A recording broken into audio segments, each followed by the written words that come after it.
Hello বন্ধুরা, আজকে আমি তোমাদের সাথে শেয়ার করব আমার রজনীগন্ধা গাছ। আমি গত বছর দুটো রজনীগন্ধার বাল্ব কিনেছিলাম এবং দুটো টবে সেপারেট টবে বসিয়েছিলাম। এবং তোমরা দেখতেই পাচ্ছ প্রত্যেকটা বাল্ব থেকে কতগুলো বাল্ব বেরিয়েছে। এবং এই বছরের প্রথম দিকেই আমার দুটো বাল্ব থেকে দুটো স্টিক বেরিয়েছিল।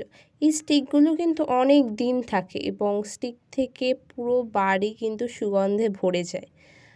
তোমরা তো রজনীগন্ধার গন্ধ জানোই কতটা সুন্দর, এবং এই গন্ধ যদি সারা বাড়ি ভরে থাকে তাহলে বুঝতেই পারছো কতটা ভালো লাগে। বাল্বগুলোই খোল পচা জল দিয়ে থাকি এবং তার জন্যই গ্রোথটা তোমরা দেখতে পাচ্ছ, কতগুলো বাল্ব বেরিয়ে গিয়েছে। এই রজনীগন্ধা গাছ একটু লম্বাটে টাইপের হওয়ায় পুরো টব ভরে থাকে না, তাই টব ভরানোর জন্য আমি এতে বসিয়ে রেখেছি পত্তলিকা গাছ। তোমরা দেখতেই পাচ্ছ কতটা সুন্দর পত্তলিকা গাছটা দেখতে। তোমরাও এভাবে বসাতে পারো।